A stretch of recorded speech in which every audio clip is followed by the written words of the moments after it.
Hello, everybody, and welcome to the 189th edition of the Frank and Stan chat. And actually, we're doing this chat on a Saturday morning, and we normally do them Friday mornings, but I was in North Wales and this week, and it's not always a reliable internet signal. So thank you to John Cosgrove and to Stan for accommodating this shift. So anybody watching the video, you'll see that John is at the bottom of the screen and our good friend Stan is at the top left-hand corner on my screen. Anyway, so how are you this morning, Stan? Great. We had a bit of sun while I was in North Wales, a whole day. So I got tanned. You Half were a there day on with the your beach. grandson, weren't you? I was, yeah, half a day on the beach. First time in this country's been Wow. in the water and on the sand. So yeah, something that you don't want to miss, do you? No, no, definitely not. Right. So, John, hello, thanks for joining us.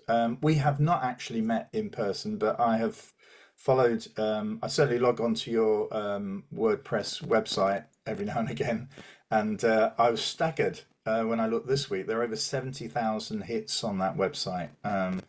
So, well done for that. But do you want to just introduce yourself and let everybody know who you are? Well, thank you.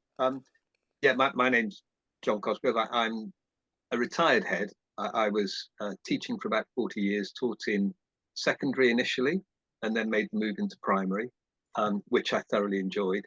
Uh, Primary and secondary are different, but they're the same in the sense that you're working with children and similar things work. In primary, of course, they tend not to get your jokes, which was a big problem for me. But yeah, I enjoyed it, and I ended with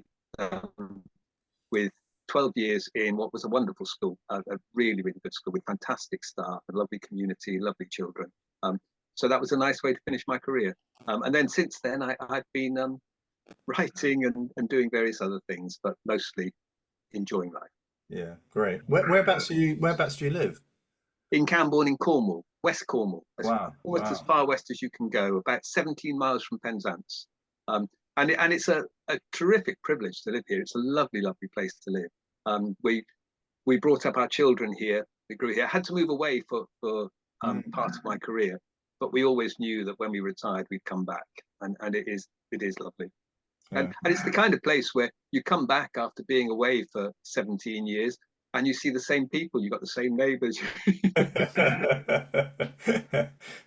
Right. Well, it's been an interesting week, hasn't it, folks? I mean, we often say, I mean, we started these chats in May 2020, and in that time, I think it's fair to say that we've had a government that's continued to give us, somewhat startling news stories to pursue each week, and this week is no different. So, Stan, do you want to kick off with what's caught your eye this week?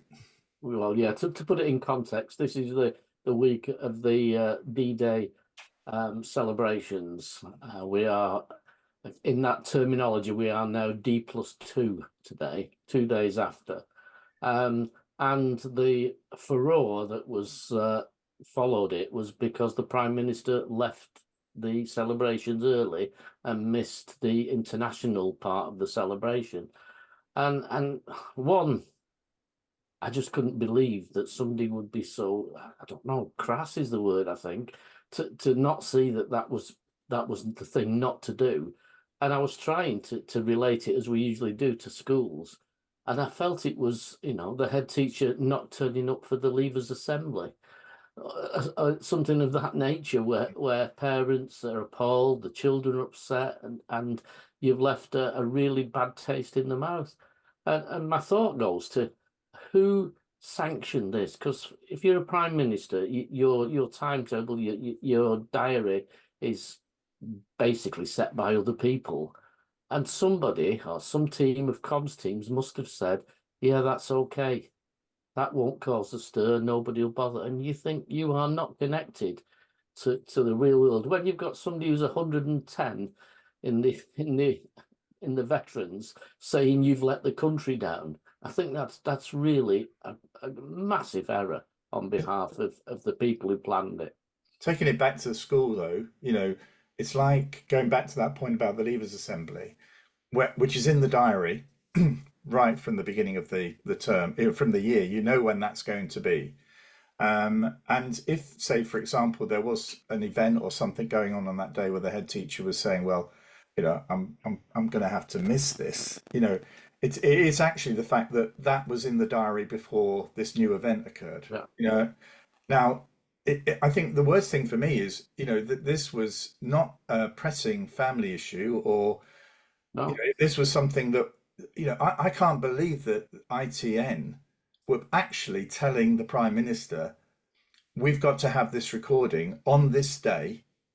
And the Prime Minister says, oh, okay, all right, well, I think it's the other way I'll around, move Frank. away. I won't stay for the veterans, the international element of it. I'll come over. It was the other way around, Frank. The PM's team offered that slot to Right. ITN. So it was, I mean, it's been said now, it was known all along, it was planned all along that he would not be at that bit, which is why Cameron was there. Because as somebody's pointing out today, you can't just turn up. Even David Cameron can't just turn up and stand next to the American Prime Minister. So that had to have been planned some time ago. I had a friend who went to the celebrations, and he said it was so strictly managed that they had to drive to an appointed car park and get on a coach, and they drove through several towns that were completely closed down all the way to a landing spot, and then they were taken to their place. So there's no way any of this was accidental. And I've seen, I have no idea how true this is, that the French were told that he wasn't coming at all. Yeah, I'd heard that story as well. Yeah, I mean, heard that. Just to, I mean, taking it back to school, to that Leavers Assembly, I'm just wondering what all the other senior staff would have said to the head, and actually it sort of gives me the sense of a bit of a bunker mentality, this, that it's all been a very small group. We don't trust anybody. And I've worked in schools where leadership teams work in that way, and it's really, I find it very dispiriting, but also it's scary because you just don't know where the thing's going to steer. There was you can understand there's no consultation with anybody, a real fear of letting this out, that this could look bad. Well, look worse, because you need to take the advice of those people who have got a bit of history around the place, who've done this sort of stuff before. So that's not a good move, folks. I really can ought remember to. talking to, and she actually sought me out to tell me what had happened. A reception teacher who was beyond anything, because the head teacher at the introduction to the school for the new reception parents, the head teacher just stuck her head in through the window and said, "Hi, I have to go," and went and left the reception teacher to do here's the introduction to our school.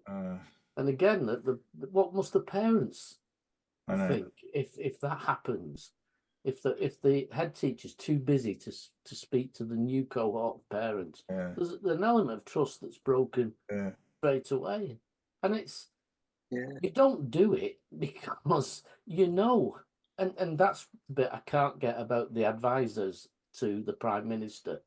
If you don't know that that's a really damaging thing to do, then you're not connected to real people. What do you think, John? Well, I think that's the key point, isn't it? That connection to people. I heard the chat last week when you were talking to Kendra, and I think it was you, Stan, who said that the vision, or the visualization of the Prime Minister in the rain making the announcement was almost the equivalent of that moment in 2010 when Gordon Brown talked about the bigoted woman, and that is credited with actually changing the course of that election. It was that kind of moment. But I think what happened this week with the return from the D-Day beaches was much more that moment when things changed, when people suddenly realized this is not going the way we want it to go. And the difference was the Gordon Brown thing was a mistake. He had the microphone on, and he didn't realize he had the microphone on, and he said something that he wouldn't have said in other circumstances. Whereas, as you've said, the Rishi Sunak gaffe, if that's what it was actually pre-planned. He had decided that he was not going to that international celebration because he felt he had more important things to do, although he didn't know at the time what those more important things would be. Yeah. And that's really very worrying in somebody who ought to feel connected, ought to understand the feelings, the emotions, the electorate. And he clearly has that disconnection. And his advisors, who is, I read a comment from, you know, how they cloak these things in secrecy, and they said, our cabinet minister said, and I read a comment just yesterday saying, our cabinet minister said he surrounds himself with yes men who don't understand. Well, if he does, that's very, very poor. You know, you need people to challenge you. You need people. I mean, we need that going back to school. We need that in school. I mean, as a head, I needed people to come in and tell me sometimes, you know, that's just stupid, John. which they did. I think I mean, I've met some of these special advisors in my time as a civil servant, and I think one of the things, and this was probably, you know, I finished as a civil servant in 2012. So I would have been, trying to work it out now, probably in my sort of mid-50s. But even at that stage, I was struck by how young some of these special advisors were, and also how crass some of them were.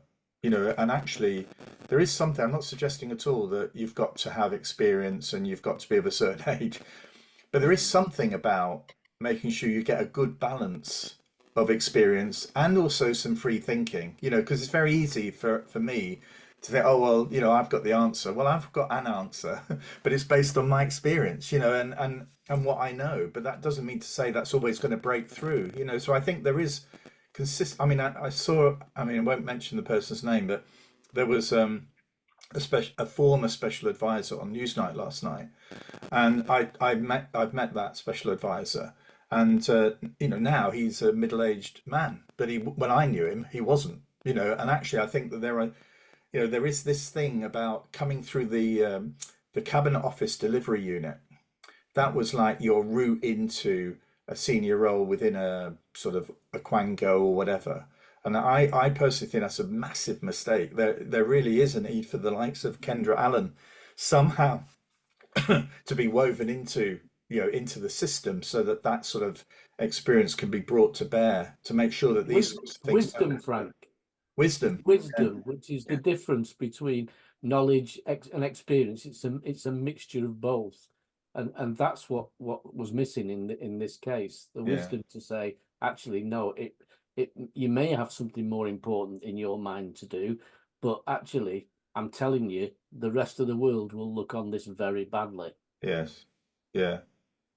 You know, the definition of wisdom, Frank, is knowing that a tomato is a fruit, but not putting in the fruit bowl.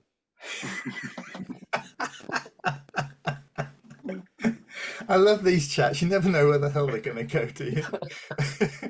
John, what's caught your eye this week? Well, a couple of things. I mean, the first one is, I mean, the election has been called, and we can't avoid it, really. And what saddens me slightly is the lack of ambition for education. There was no mention of education in the leaders' debate between Rishi Sunak and Keir Starmer. Yesterday's 7-person debate, the only mention of it was in the context of the SNP missing their target for closing attainment gaps. But that was in the context of, do politicians keep their promises? There's been no mention really of education per se. And some of the pledges, I mean, as far as I can see, the Conservatives are going with, well, everything is fine. We've got the best leaders in the Western world, which is dodgy statistics anyway, but they're saying that.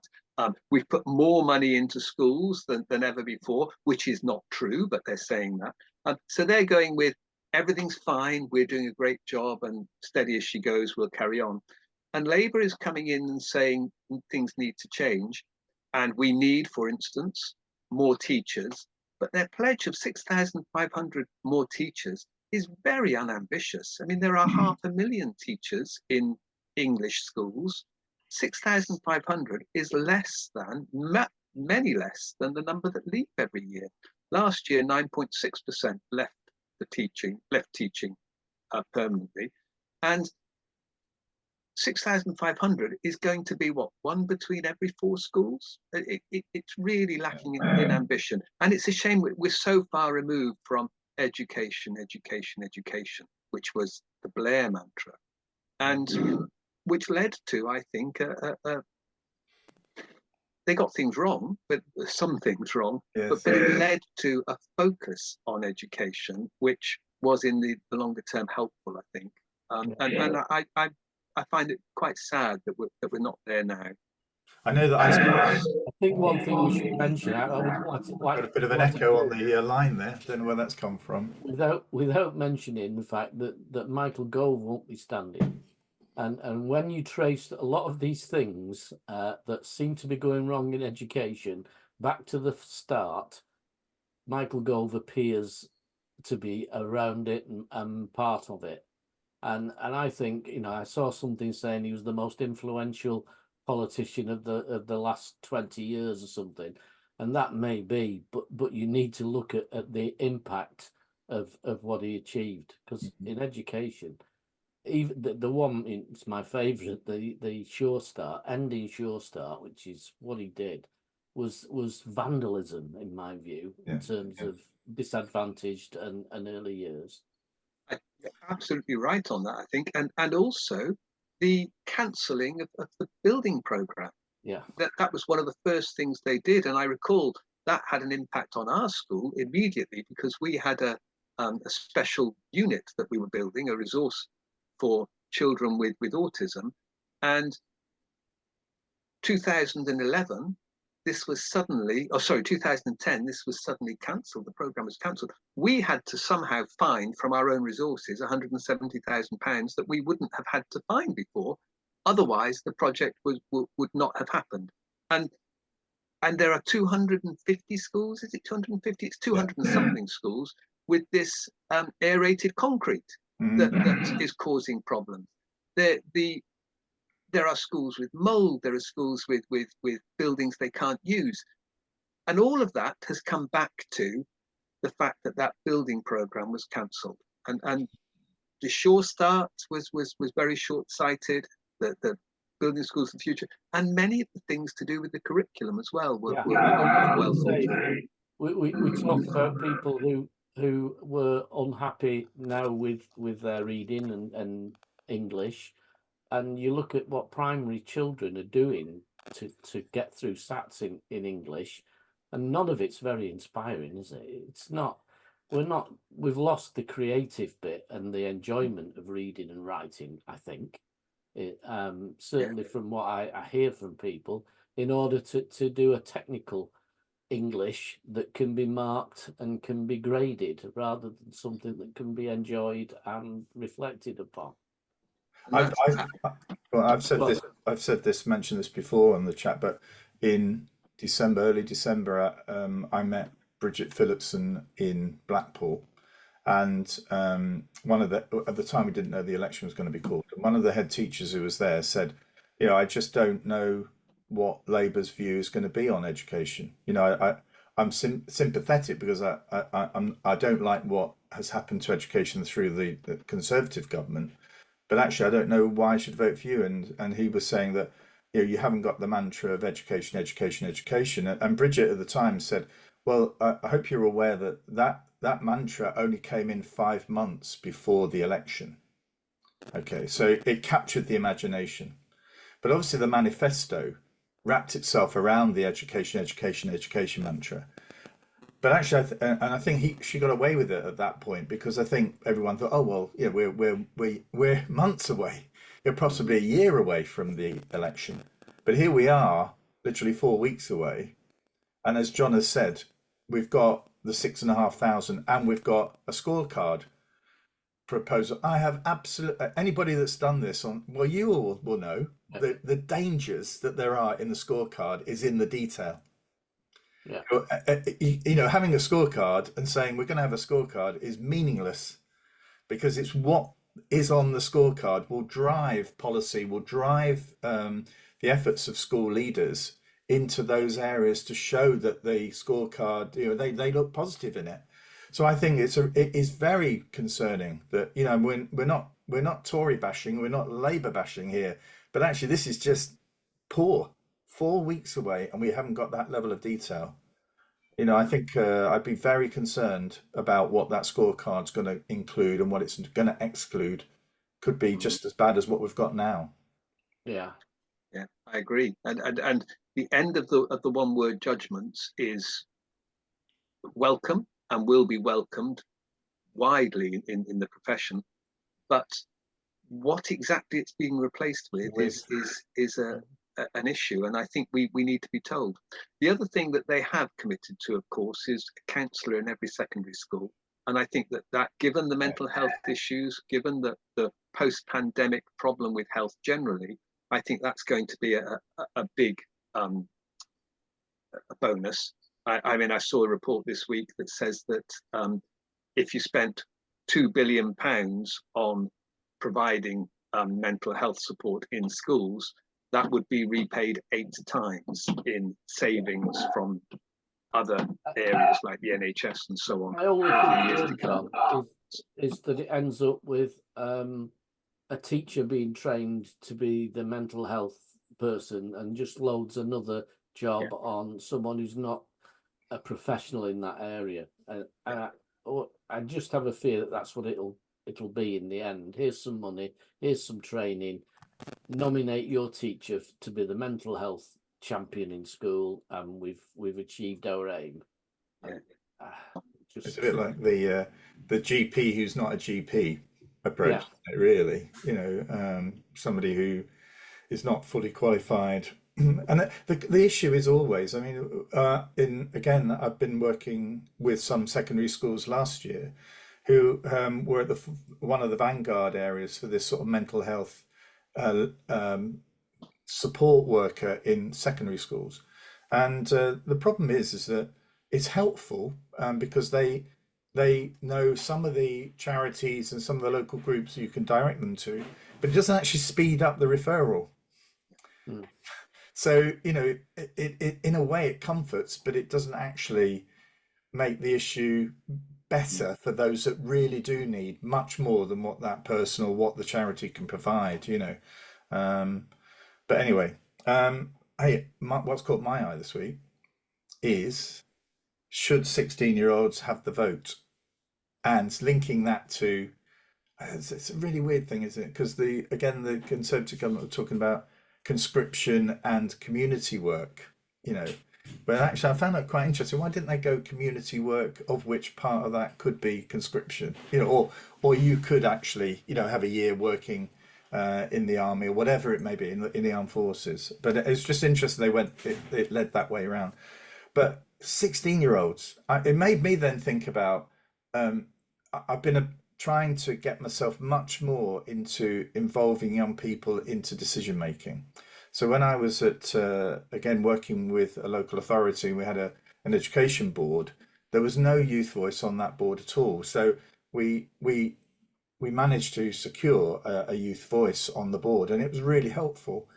But actually, there was still a bit of a stigma about, well, what does he really know about it, And I think that sort of played into my thinking about the 16-year-olds having the vote, which actually I'm probably supportive of, because it means that politicians and ourselves have to engage more to ensure that we're aware of what their feelings are and what their sort of views are on the sort of various issues, rather than just simply impose them all the time.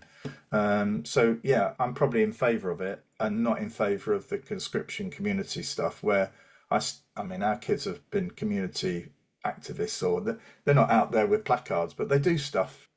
The thought, it's just a suggestion that young people are not doing this stuff. From my view, many young people are doing various bits and pieces, either within the family or within the community, or helping at the gym club, or helping us, whatever it may be. They're doing this stuff already.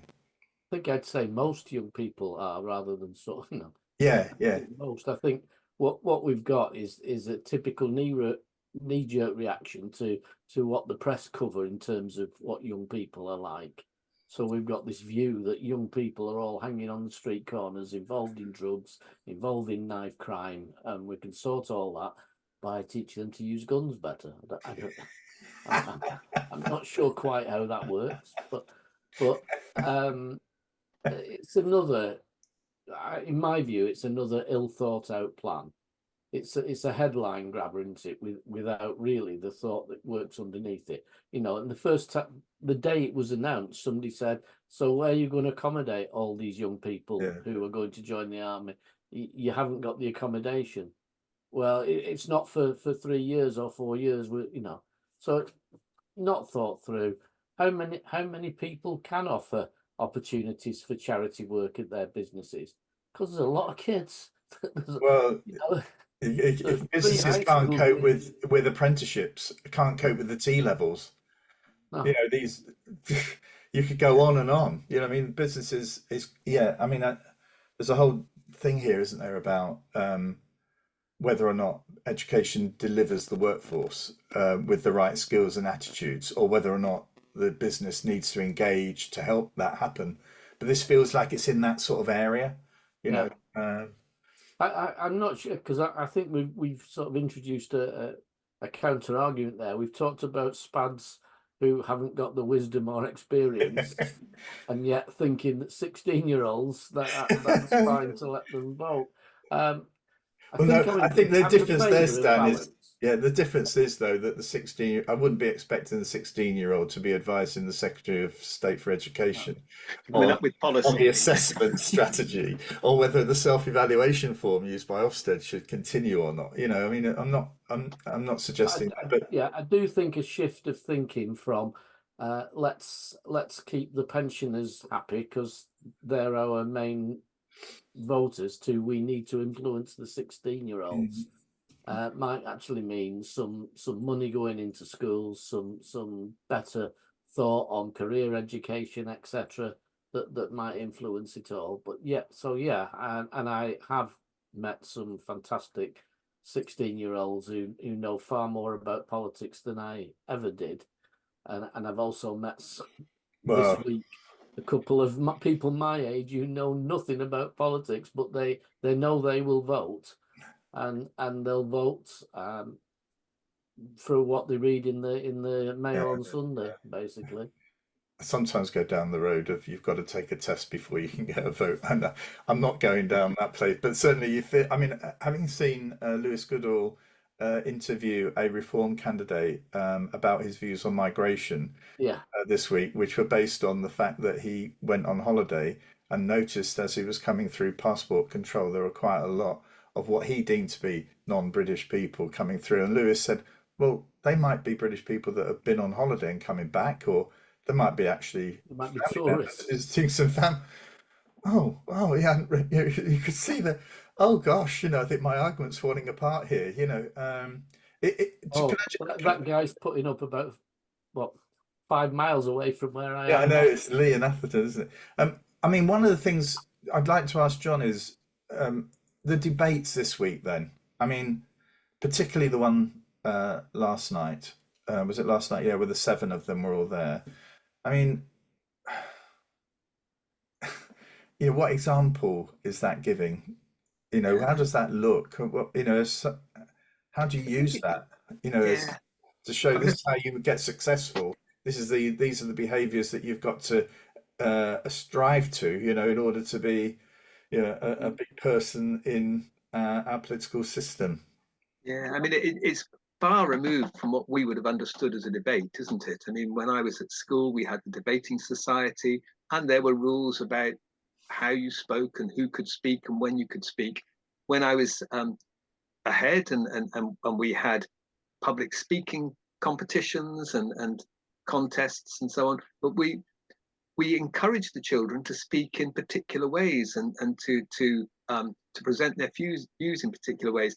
The business, particularly last night, I mean, there was a bit of it in the Rishi Sunak and Keir Starmer debate, but particularly last night, there was a lot of the talking over and the sniping. So, and they had all 7 of them had come with their pre-arranged positions that they were going to communicate whatever else happened. Whatever the question was, this is what I am going to say. And you do have a bit of sympathy for that, particularly with the minority parties who won't get much airtime. The Greens and the Plaid Cymru and so on will not get the same focus that Labour and the Tories get. But it doesn't actually help. And as you say, it's not a very good example to our young people or to anybody, actually, as to how you get things done. Just shout over people, just continue to repeat things. I mean, the comments about the £2,000, which was advanced in the Rishi Sunak Keir Starmer debate, was then debunked by that letter that had been produced, and then the Statistics Authority, the National Statistics Authority, said you shouldn't be using that figure anyway because you're saying £2,000 over 4 years, but you didn't make that clear, and you're sounding as if you're saying it's £2,000 a year. And Michel Hussein tried to say that and was spoken over, and that was ignored, and so it wasn't a good example, and I don't think it gives much information to people, advising them on how they might vote or which way to go. I think we're mixing up a sort of a presidential election type of election rather than what we've got, which is first past the post by region, by area, and we're not voting for a prime minister. Your vote is for your local MP, and I think that gets mixed up. But the thing that annoyed me with both of these was the person who was chairing it, when somebody had a rant, then go to somebody saying, answer that. Well, again, that's not a debate where you're allowed to shout at an opponent, you tell me about your £2,000, and the chair, instead of saying, sorry, we want you to give your views, not harangue another candidate, says, well, go on, you answer. How do you answer that? That's just very poor. I just wonder what's in store coming up this next week. I mean, the manifestos are out this week, so perhaps we might get a bit more detail in those. I doubt it, but we might. But it's been an interesting week. I'd just like to thank you, John, for joining us. We'd love to have you again. We say that every time, so I will drop another date in if you're keen to come and join us up again. And there's a little bit of uncertainty, Stan, about whether our guest is available next week or not. So it might be just you and me next week. Oh no, you're on holiday next week. I'm away. So it might be Kendra. Kendra Allen's going to step in for Stan, so it might be a Kendra and Frank show. But anyway, thank you, John, for joining us. Thank you very much. I've enjoyed that. Thank you for watching and listening, and we'll be back, all being well, next week. So cheerio, everyone. Bye-bye. Bye. Thank you.